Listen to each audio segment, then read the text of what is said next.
ओम शांति। आज 28 जुलाई 2026 मंगलवार के प्यारे बाप दादा के अनमोल मधुर महावाक्य हैं। आज की मुरली के सार में भाग्य निर्माता बाबा ने तकदीर जगाने की विधि बताई कि अभी बाप आए हैं तुम्हारी बिगड़ी को सुधारने, अर्थात बाप आए हैं तकदीर बनाने। और तकदीर बनाते कैसे है? ज्ञान देकर। जितनी ज्ञान की धारणा होती जाएंगी उतना तकदीरवान बन जाएंगे। और साथ में कहा कि बच्चों को सावधानी भी मिलती है कि इस समय जो भी सबकी तकदीर बिगड़ी हुई है, सिवाय तुम ब्राह्मणों के, अभी बाप से सब आत्माओं को वर्षा मिलता है। तुम बच्चे जानते हो शिव बाबा कितना मीठा है, बाबा अक्षर बड़ा मीठा है, तो अभी बाप से तुम आत्माओं को वर्षा मिलता है। फिर रूहानी भट्टी व याद में बैठने व पढ़ाई पढ़ने की विधि बताते कहा कि जब तुम बच्चे याद की यात्रा में बैठते हो, पढ़ाई पढ़ते हो, तो इधर उधर के ख्यालात नहीं आने चाहिए। अगर बुद्धि इधर उधर भटकती है तो जुटके खाते रहेंगे, उबासी देते रहेंगे, ज्ञान बुद्धि में बैठेगा नहीं। और साथ में बाबा कहे वायुमंडल भी खराब होगा, अपना भी नुकसान करेंगे। इसलिए बाबा कहे अपना कल्याण करने के लिए बुद्धि योग एक बाप में लगाना है। और साथ में स्मृति दिलाई कि यज्ञ की शुरुआत में बड़ा वंडरफुल पार्ट चला। यज्ञ की बड़ी लंबी हिस्ट्री है। बाबा कहे शुरू में बच्चियाँ बहुत ध्यान में चली जाती थी, अभी तक भी कहते रहते हैं जादू है, क्योंकि परम पिता परमात्मा को भी जादूगर कहते हैं ना। शिव बाबा देखते हैं, इनका प्रेम बाबा से बहुत है, तो देखने से ही जट ध्यान में चले जाते थे। फिर विशेष ज्ञान के लिए कहा कि ज्ञान से बुद्धि का ताला खुलता है, रोशनी आती है। इसको ज्ञान का तीसरा नेत्र कहा जाता है। बाबा कहे बूढ़ी माताएं बहुत बातें समझ नहीं सकती, उन्हों को बाप मुख्य एक ही बात कहते हैं धारण करने की, एक बाप को याद करो जो ही अंत में काम आती है। और विशेष एग्जाम्पल दिया कि मनुष्य शास्त्र तो बहुत पढ़ते हैं, फिर भी पिछाड़ी में एक ही अक्षर कहते हैं राम राम कहो, एक भगवान को याद करो। जो जास्ती समय जिस चिंतन में रहता है अंत में भी वह याद आता है।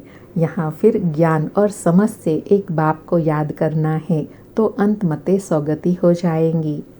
सुनते हैं प्यारे बाप दादा के अनमोल मधुर महावाक्य। आज बाबा कहे मीठे बच्चे, तुम्हारी बिगड़ी को सुधारने वाला अर्थात तकदीर बनाने वाला एक बाप है जो तुम्हें नॉलेज देकर तकदीरवान बनाते हैं। आज मुरली से प्रश्न है, तुम बच्चों की इस रूहानी भट्टी का एक कायदा कौन सा है? तुम बच्चों की इस रूहानी भट्टी का एक कायदा कौन सा है? उत्तर में बाबा कहे रूहानी भट्टी में अर्थात याद की यात्रा में बैठने वालों को कभी भी इधर उधर के ख्यालात नहीं चलाने हैं, एक बाप को याद करना है।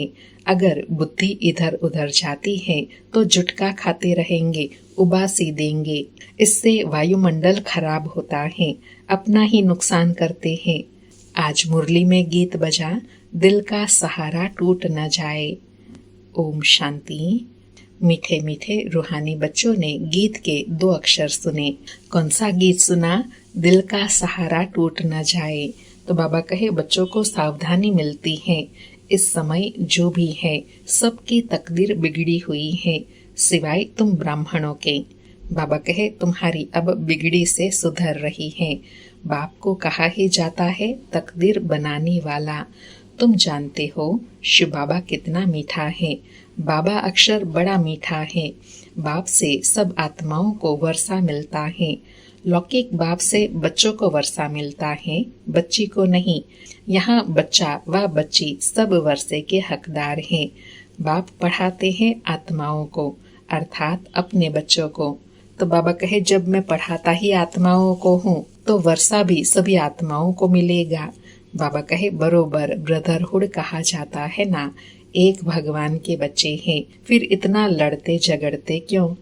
बाबा कहे जब एक बाप के बच्चे हैं, भाई भाई हैं, तो फिर लड़ते झगड़ते क्यों हैं? बाबा कहे सब आपस में लड़ते ही रहते हैं, अनेक धर्म अनेक मत हैं, तो मुख्य बात तो रावण राज्य में लड़ाई ही चलती है, क्योंकि विकारों की प्रवेशता है। काम विकार पर भी कितना लड़ाई झगड़ा होता है। ऐसे बहुत राजाओं ने लड़ाई की है, काम विकार के लिए बहुत लड़ते हैं, कितने खुश होते हैं, कोई के साथ दिल होती है तो मार भी देते हैं। काम महाशत्रु है। क्रोध वाले को क्रोधी ही कहेंगे, लोभ वाले को लोभी कहेंगे, लेकिन जो कामी हैं उनके बहुत नाम रखे हुए हैं। इसलिए कहा जाता है, अमृत छोड़ विष काहे को खाए। शास्त्रों में अमृत नाम लिख दिया है। दिखाते हैं, सागर मंथन किया तो अमृत निकला, कलश लक्ष्मी को दिया। कितनी कहानियां हैं इसमें, बड़े ते बड़ी बात है सर्वव्यापी की। गीता का भगवान कौन और पतित पावन कौन, प्रदर्शनी में मुख्य इन्हीं चित्रों पर समझाया जाता है। बाबा कहे, पतित पावन ज्ञान का सागर और उनसे निकली हुई ज्ञान गंगाएं व पानी की नदियां व सागर, कितनी अच्छी अच्छी बातें समझाई जाती हैं। बाप बैठ समझाते हैं। क्या समझाते हैं, क्या कहते हैं? मीठे मीठे बच्चे, तुमको किसने पावन बनाया? बिगड़ी को सुधारने वाला कौन है? वह पतित पावन कब आते हैं? यह खेल कैसे बना हुआ है, कोई भी नहीं जानते हैं। बाप को कहा ही जाता है, नॉलेजफुल, ब्लिसफुल, पीसफुल। गाया भी जाता है, बिगड़ी को बनाने वाला एक। यह तो समझने में आता है। क्या समझ में आता है? कि बरोबर रावण हमारी बिगाड़ता है। यह खेल है हार जीत का। रावण को भी तुम जानते हो, जिसको भारतवासी वर्ष वर्ष जलाते हैं। यह भारत का दुश्मन है। भारत में ही हर वर्ष जलाते हैं। उनसे पूछो कब से जलाते आते हैं, तो कहेंगे यह तो अनादि चला आता है, जब से सृष्टि शुरू होती है। बाबा कहे, जानते नहीं है ना, तो फिर ऐसे कह देते हैं। शास्त्रों में जो पढ़ा सत सत करते रहते हैं। मुख्य मूल है ईश्वर को सर्वव्यापी कहना। बाप यह नहीं कहते हैं कि यह किसकी भूल है, यह ड्रामा में नोंद है। अर्थात बाबा कहे, यह कोई की भूल व दोष नहीं है, लेकिन यह ड्रामा में नोंद है।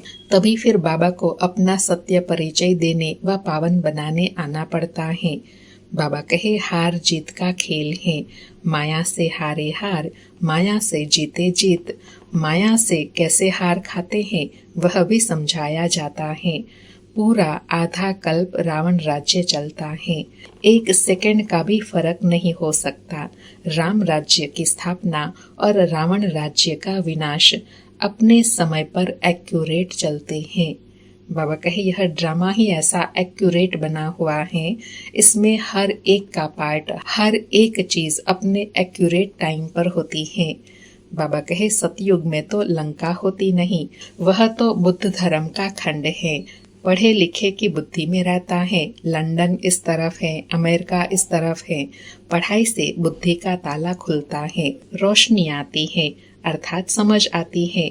इसको ज्ञान का तीसरा नेत्र कहा जाता है। बुढ़िया बहुत बातें समझ न सके, इन्हों को एक मुख्य बात धारण करनी है, जो ही अंत में काम आती है।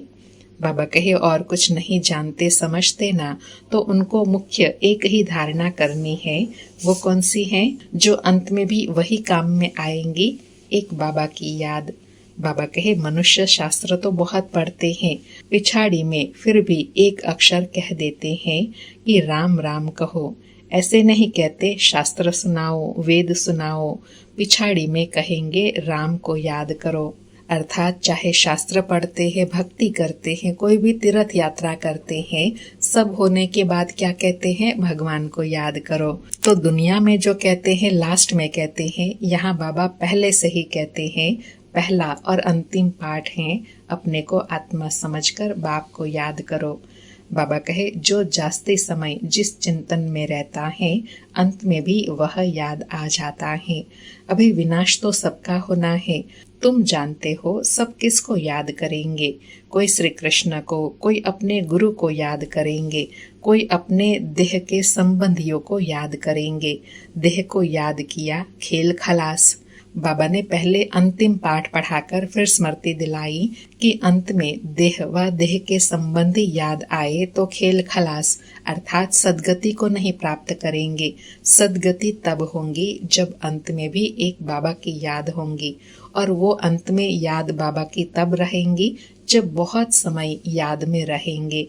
बाबा कहे, यहाँ तुमको एक ही बात समझाई जाती है कि अपने को आत्मा समझ बाप को याद करते रहो। चार्ट रखो कि हम कितना समय याद करते हैं। जितना याद करेंगे पावन होते जाएंगे। ऐसे नहीं कि गंगा में स्नान करने से पावन बनेंगे। आत्मा की बात है ना। बाबा कहे, यहाँ आत्मा को पावन बनाने की बात है ना, तो फिर आत्मा पावन कैसे बनेंगी? क्या स्नान आदि करने से ही पावन बन जाएंगी? तो जरूर आत्मा को पावन बनाने के लिए ज्ञान स्नान चाहिए, धारणा चाहिए। बाबा कहे, आत्मा ही पतित, आत्मा ही पावन बनती है ना। बाप ने समझाया है, आत्मा एक स्टार बिंदी है, भ्रकुटी के बीच में रहती है। कहते हैं आत्मा स्टार अति सूक्ष्म है। तुम बच्चे ही इन बातों को समझ सकते हो। बाप कहते हैं, क्या कहते हैं, मैं कल्प के संगम युगे आता हूँ। उन्होंने फिर कल्प अक्षर छोड़ युगे युगे अक्षर लिख दिया है, तो मनुष्यों ने उल्टा समझ लिया है। मैंने कहा है, बाबा कहे, मैंने कहा है कि कल्प कल्प संगम युगे आता हूँ, घोर अंधियारा और घोर सोजरे के संगम पर। बाकी युगे युगे आने की तो दरकार ही नहीं, सीढ़ी उतरते ही आते हैं। जब पूरे 84 जन्मों की सीढ़ी उतरते हैं तब बाप आते हैं। यह ज्ञान सारी दुनिया के लिए है। बाबा कहे, यह समझ सारी दुनिया को होनी चाहिए, क्योंकि हम इस सृष्टि चक्र के ड्रामा के पाठधारी हैं, तो यह नॉलेज सभी आत्माओं को होनी चाहिए। बाबा कहे, सन्यासी लोग तो कह देते हैं इन्हों के चित्र सब कल्पना है, परंतु कल्पना की तो इसमें कोई बात ही नहीं। यह सबको समझाया जाता है, नहीं तो मनुष्य को कैसे पता पड़े। इसलिए यह चित्र बनाए गए हैं। यह प्रदर्शनी देश देशांतर में ढेर होती रहेंगी। बाप कहते हैं, बहुत भारतवासी बच्चे हैं। है तो सब बच्चे ना, अनेक धर्मों का यह जाड़ है। बाप बैठ समझाते हैं, यह सब काम चिता पर बैठ जल मरे हैं। सतयुग में जो पहले पहले आते हैं वही फिर पहले पहले द्वापर से लेकर काम अग्नि में जलते हैं, इसलिए काले हो गए हैं। अभी सबकी सदगति होनी है, तुम निमित्त बनते हो। बाबा कितना ऊंचा सम्मान दिला रहे हैं कि जो इतने जन्मों से पतित बनते आए हैं, अब उनकी सदगति हो रही है और उस कार्य में हम बच्चे निमित्त हैं। बाबा कहे, तुम्हारे पिछाड़ी सबकी सदगति होनी है। बाप कितना अच्छी रीति समझाते हैं। कहते हैं, सिर्फ बाप को याद करो। आत्मा ने ही दुर्गति को पाया है। आत्मा पतित बनने से शरीर भी ऐसा मिलता है। आत्मा को पावन बनाने की युक्ति बाप बिल्कुल सहज बताते हैं।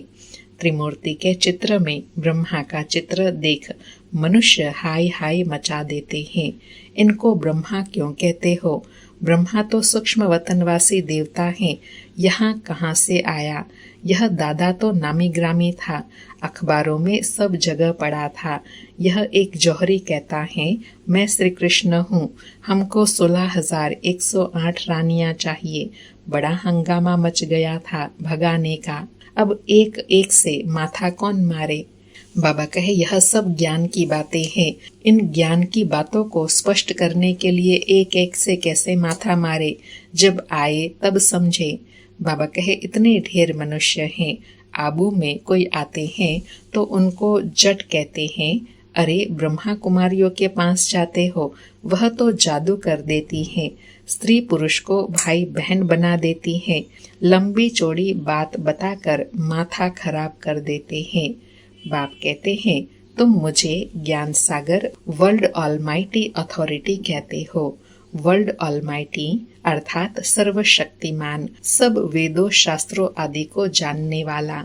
बाबा कहे, वर्ल्ड ऑलमाइटी होना अर्थात सर्वशक्तिवान है। उनमें क्या शक्ति है? वो सभी शास्त्रों के सार को जानते हैं और फिर आकर सुनाते हैं। बाबा कहे बड़े विद्वानों को भी अथॉरिटी कहते हैं, क्योंकि वह सब वेदों शास्त्रों आदि को पढ़ते हैं। फिर बनारस में जाकर टाइटल ले आते हैं, महा उपाध्याय, श्री श्री, 108 सरस्वती, यह सब टाइटल्स वहाँ ही मिलते हैं। जो बहुत होशियार होते हैं उनको बड़ा टाइटल मिलता है। शास्त्रों में जनक के लिए लिखा हुआ है, उसने कहा कि सच्चा ब्रह्म ज्ञानी कोई हमको सुनाए। अब ब्रह्म ज्ञान तो है नहीं, बात सारी यहाँ की है। अर्थात कहते हैं ना, जनक को भी वैराग आया, कहा कि मुझे कोई ऐसा ब्रह्म ज्ञानी आकर सुनाए। तो बाबा कहे यह सब संगम की बात है, कहानी बड़ी बना दी है।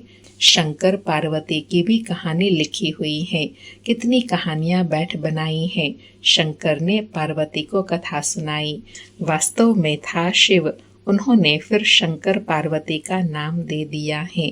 भागवत आदि में यह सब इस समय की बात है। बाबा कहे जो भागवत में लीलाएं आदि दिखाते हैं, वह कथा आदि जो भी भक्ति मार्ग में है, वह सब अभी संगम पर घटित होती है, जिसका फिर आध्यात्मिक रहस्य शास्त्रों में है। बाबा कहे फिर उनकी कहानी बताते हैं। उनको ख्याल आया राजा को यह ज्ञान जाकर दूं। बाप भी समझाते हैं, राजाओं को भी जाकर ज्ञान दो।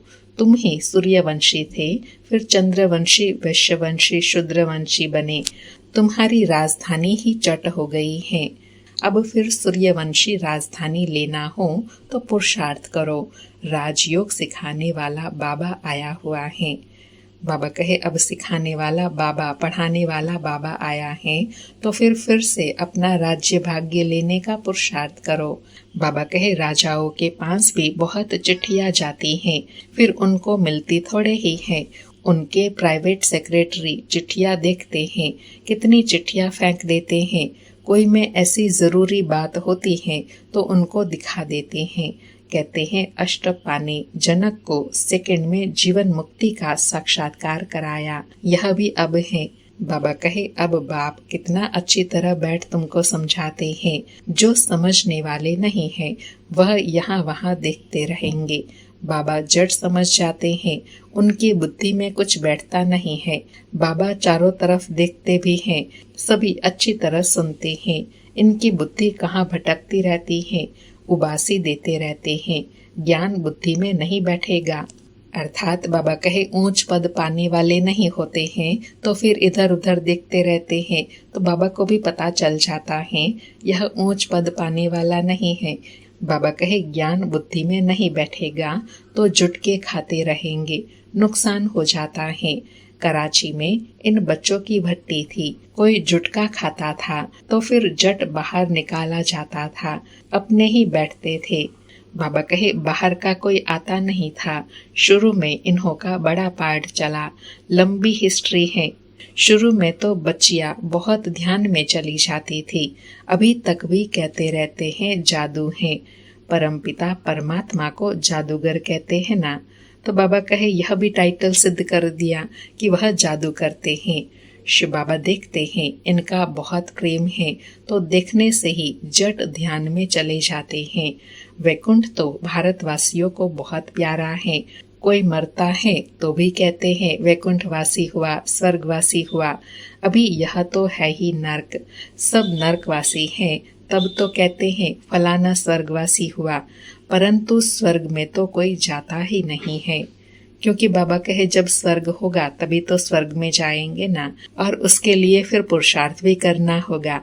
बाबा कहे अभी सिर्फ यह तुम जानते हो, हम स्वर्गवासी थे, फिर 84 जन्म ले नरकवासी बन गए हैं। अब फिर बाबा स्वर्गवासी बना रहे हैं। स्वर्ग में है राजधानी, राजधानी में बहुत पद हैं। पुरुषार्थ कर नर से नारायण बनना है। तुम जानते हो यह मम्मा बाबा भविष्य में लक्ष्मी नारायण बनते हैं। अभी पुरुषार्थ कर रहे हैं, इसलिए कहा जाता है फॉलो फादर मदर।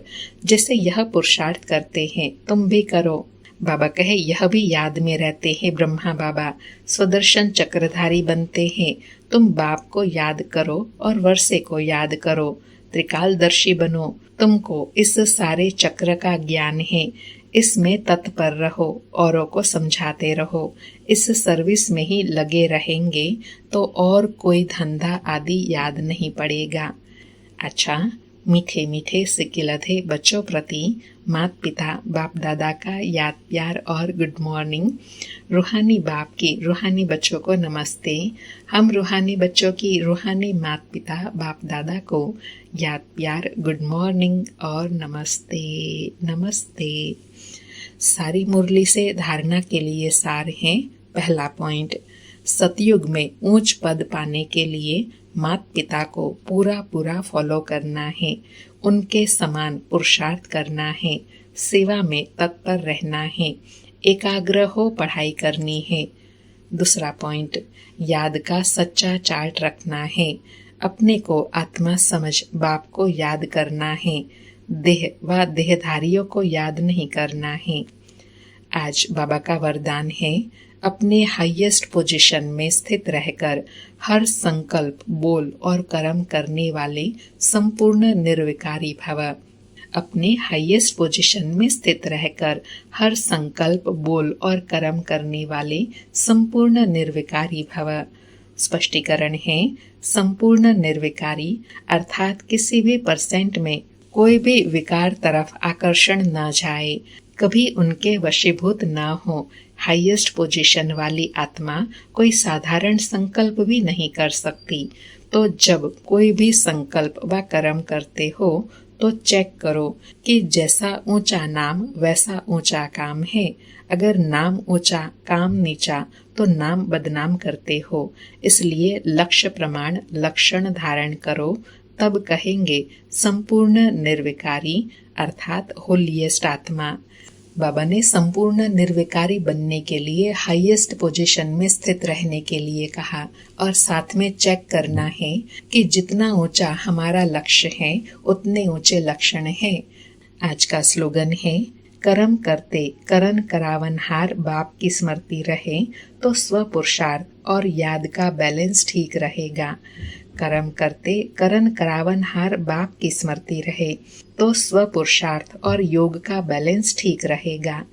आज के अव्यक्त इशारे हैं, ज्वाला स्वरूप स्थिति में रहे शक्तिशाली याद का अनुभव करो। आज अनुभव करने के लिए कहा कि इस कलयुगी तमो प्रधान जड़ जड़ीभूत वृक्ष की दुर्दशा देखते हुए ब्रह्मा बाप को संकल्प आता है कि अभी अभी बच्चों के तपस्वी स्वरूप द्वारा योग अग्नि द्वारा इस पुराने वृक्ष को भस्म कर दे, परंतु इसके लिए संगठित रूप में फुल फोर्स से योग ज्वाला प्रज्वलित चाहिए। तो ब्रह्मा बाप के इस संकल्प को साकार में लाओ। लेकिन वह तब होगा जब संगठित रूप में फुल फोर्स से योग ज्वाला प्रज्वलित होंगी, तब पूरी सृष्टि का परिवर्तन होगा। अच्छा, ओम शांति। शुक्रिया बाबा, शुक्रिया।